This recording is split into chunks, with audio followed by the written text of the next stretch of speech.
Just because you can wear something doesn't mean that you should.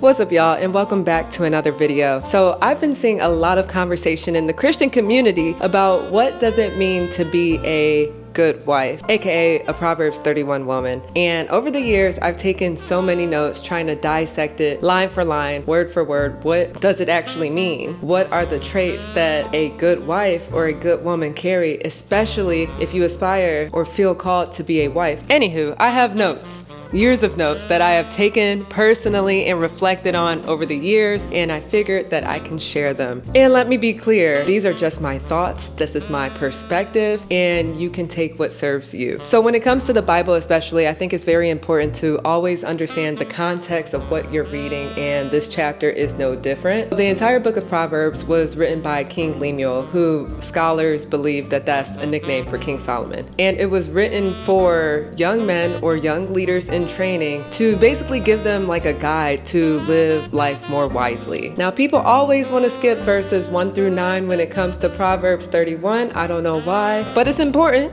So we're gonna talk about it. In verses 1 through 9, you have a mother who is warning her son, who is a king, about wasting his time on, and I quote, fortune hunting women, promiscuous women who shipwreck leaders. So what does that translate to today? Gold diggers, women who are moving with the shiesty agenda. You have a mother who is looking out for her son. He is a king, he is a leader, he has money, power, land, favor, a lot to lose. And aside from royalty, I feel like if you have established yourself in any sort of way, you really cannot afford to make a fool out of yourself. And getting with the wrong person can just ruin everything that you have worked for. This advice is not only for the royals. And she doesn't just stop there warning him about women. She goes on to tell him not to use alcohol as a coping mechanism, to speak on injustice, to speak and stand up for the poor and the unfortunate. So right here at the top, before we even get into the thick of Proverbs 31, you have a woman advising how you should be wise about who you give your access to, not to run from your pain, and how you show up to help others who may not be in the position to help themselves. That's the foundation. Let's get into the virtuous woman part. A good woman is hard to find and is worth far more than diamonds.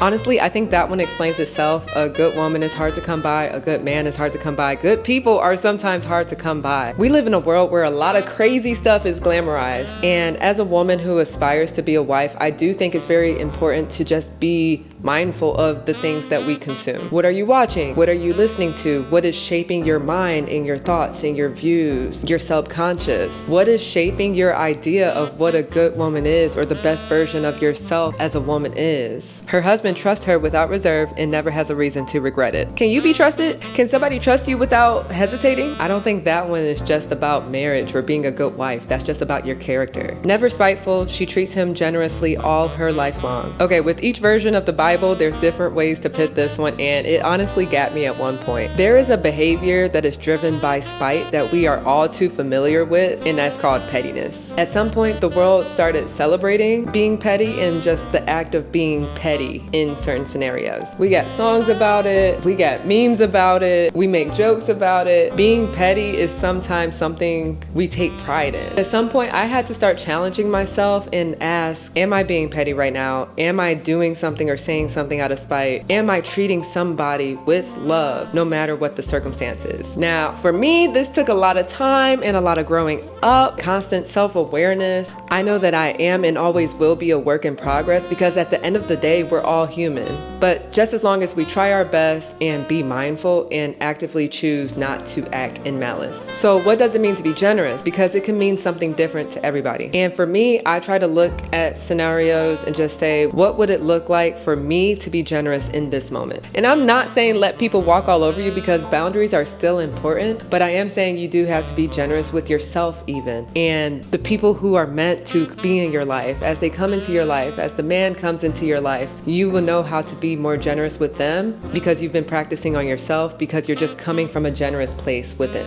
Verse 13, she shops around for the best yarns and cottons and enjoys knitting and sewing. So I took this as prioritize your appearance, not just your clothing, which should also be tasteful, but the comfort and the style of your home, your car, and everything you've been blessed with. Now, I used to live a super duper minimal life, even more minimal than I do now, which is crazy to think about. My apartments used to look so sterile. And I know some people find comfort in that, and I used to find comfort in that, but then one day I just felt like I was living in a doctor's office, and I don't know, it just kind of spooked me out a little bit. I decided that I needed to make my house more of a home. So I went out and I bought some decor, and I started really paying attention to the pieces that I was adding to my place and being intentional about the tones I wanted and just the things that fit me, and just instead of being so sterile and minimalistic.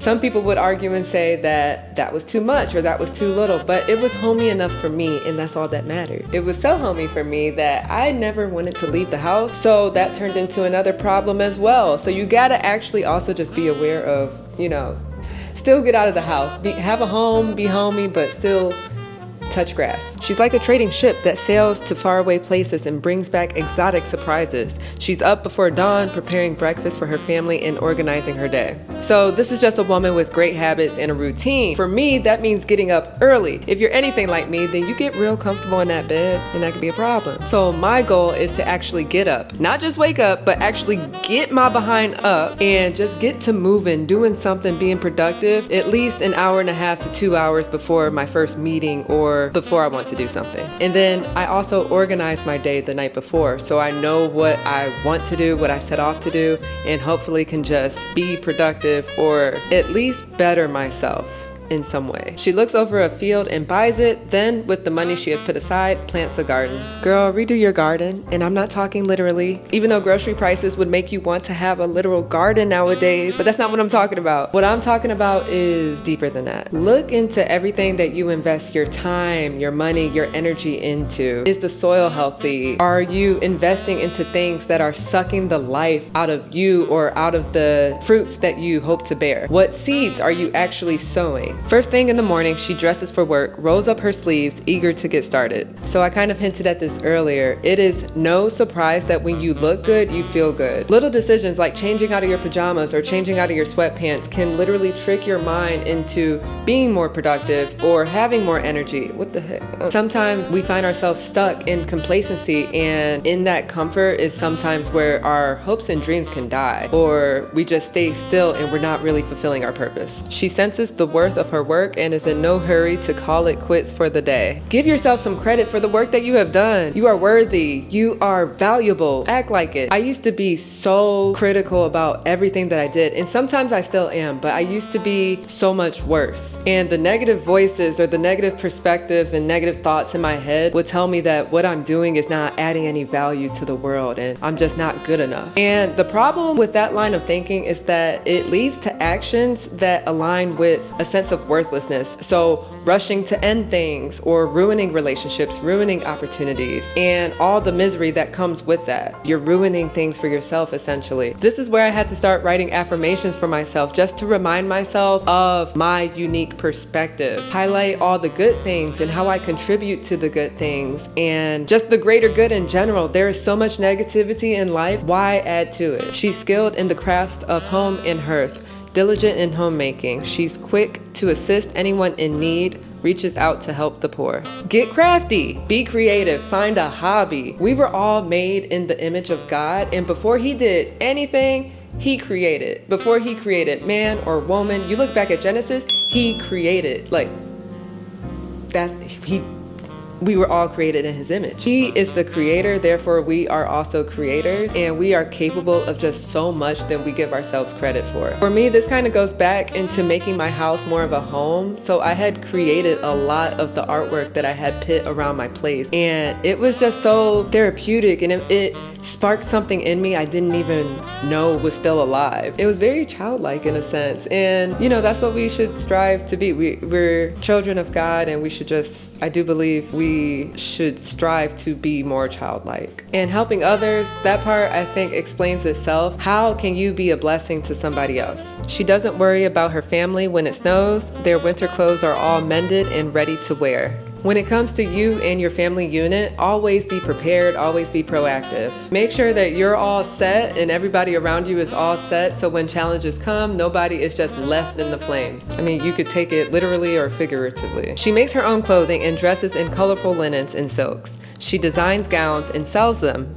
brings the sweaters she knits to the dress shops. That's verse 22 and 24, and they both go hand in hand in my opinion, so hear me out. As someone who doesn't make her own clothing and who also likes to wear black or earth neutral tones all the time, or most of the time, I just could not take this in a literal way. So to me, this just means that the clothes that we wear should be tasteful and well made. And I know that when people think of well made clothing, they think of higher price tags. And I'm not talking about go get the designer stuff and, you know, the latest this, that, because you can find high quality stuff that isn't gonna break the bank. But it does mean just dressing in a more polished way, be sophisticated, let it fit right, let it flatter you. Just because you can wear something doesn't mean that you should. So in context for me, that just meant constantly scanning my closet, pulling things out once I really outgrew them. We go through our phases and then we get rid of stuff. So shedding through my closet, updating my closet, making sure it just always stay tasteful or I have timeless pieces in there. We're gonna get back to verse 23, but verse 25 is, her clothes are well made and elegant, and she always faces tomorrow with a smile. Be optimistic, and I say that with so much energy because it's a reminder to myself. It's always going to be a work in progress. It's not easy going through a world where there is so much negativity just surrounding us, always in our faces, but just strive to be the light. Strive to be that breath of fresh air, to see the silver lining in every situation. Never lose hope, and just remember that things can change in a split second. God works so fast, and you know, hard times are not forever. Don't let anybody dim your light, not even yourself. If you gotta fake it, then fake it till you make it and just put on a smile. Trick your body into a more positive mindset because the hard times do pass. Her husband is greatly respected when he deliberates with the city fathers. Just think about this as the type of man that you would want to marry. Do others respect him? Is he involved in, or does he give back to his community? This doesn't necessarily mean go out and seek an overachieving man, but I do believe that your husband will be a representation of you as you are him.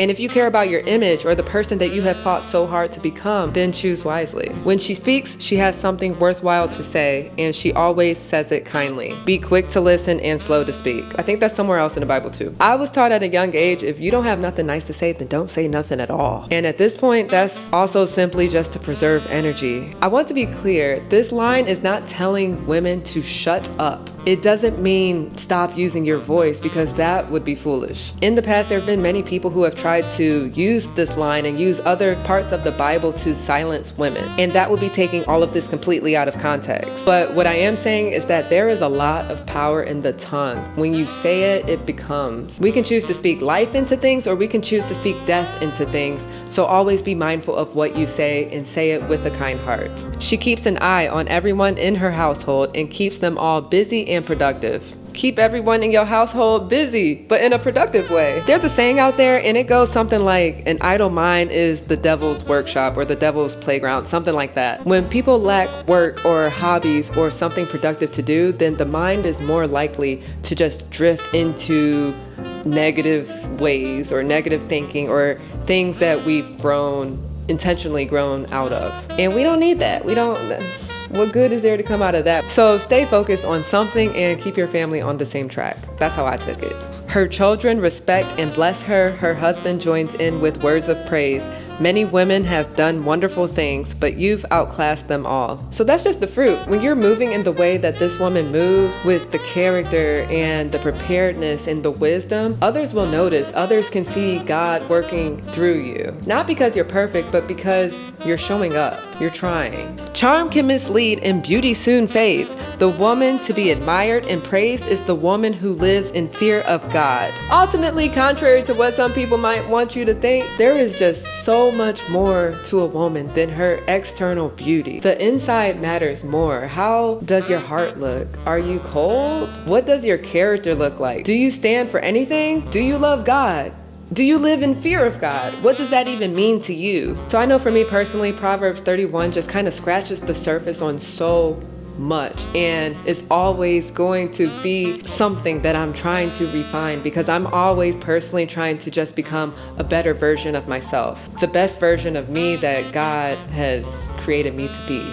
Give her everything she deserves. I repeat, give her everything she deserves. Adorn her life with praises. Give us our roses and love on yourself and watch others love you appropriately, accordingly. So that's my breakdown of Proverbs 31. It is years of notes, like I said, all from my perspective. And it's not about being perfect in my eyes. It's just about being intentional and about building your character. So hopefully that helps somebody, or it just gives you something to think about, or just expands perspective. I don't know. If it didn't make sense or you have any questions, I would love to know. Please, drop it in the comments. How many times am I going to say no? Dang. Like I said, I am no pastor. I'm not claiming to be a pastor. These are just my thoughts. So if you made it this far, thank you for watching. Make sure you like, comment, and subscribe. And if you have any questions, I really want to know, because this is something I do like to build on. But that's all I have for now. So thank you so much. I will see you all in another video. Bye.